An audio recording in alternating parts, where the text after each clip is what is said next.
The central concept that we're going to go through is going to be called an ego or embedded growth obligation. In 1945, the country probably was at its most coherent. We had to win a war. Government definitely existed. We were technologically capable. We turned a peacetime army into an incredible fighting force.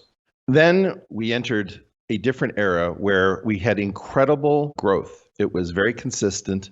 It was technologically led. It was broadly distributed.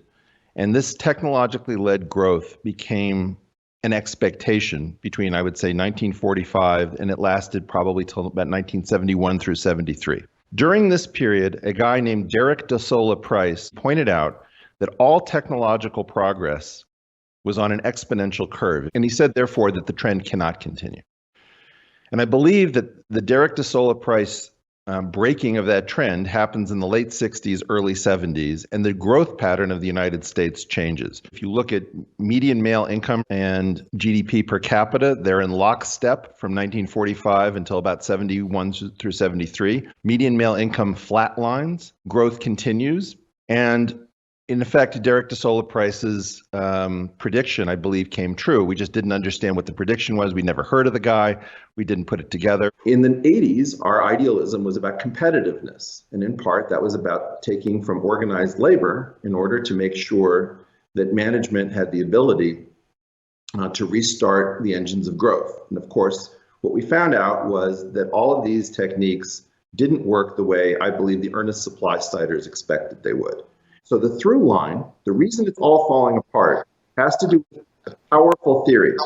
Richard Dawkins said that the power of a theory is what it explains divided by what it is. In essence, the engine of this is we built a society around growth between 1945 and the early 70s, which was unsustainable. And then when the growth ran out, every institution became beholden to its ego, its embedded growth obligation. That meant it had to be headed by somebody who could pretend the future, that our brightest days were still ahead if we just stuck with the model. And that would have been possible if we'd found new growth. But effectively, in this orchard, we picked all the low-hanging fruit. Right now, we can't operate our society in a high growth mode. And when you lose growth, the only growth that's left is not from growing the pie, but from eyeing your neighbor's slice. And so right now, we're each looking at each other's slices of the pie. And instead of seeing a brother, a comrade, a fellow countryman, we see a source of protein. And that is the terribly concerning thing, which is we have got to stop eating each other to get back to the business of innovation, because this entire nation won't work until we return to growth. There is a moral basis for the market, and there is a moral basis for citizenship, and they're different. I have two claims on my country. One is as a soul, and one is as a mind and pair of hands. When I work hard, if I don't have the ability to benefit from my own labor, that destroys the moral basis of the market. If I see bailouts and handouts being given to large corporations, if I see laws that force me to shutter my business, what we're doing is we're undermining the moral basis of the market.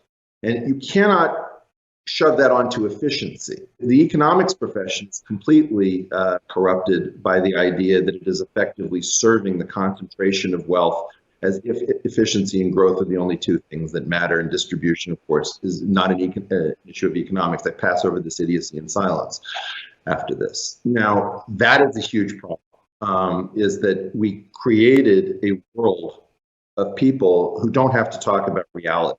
In a world in which most things are well seen by the market and few things are not, we should do almost everything through the market, and then we should do the little bit that we can't do through the market through taxing, like raising an army. We don't have the wisdom to take over from the market, that we've got a bunch of simple answers, none of them work.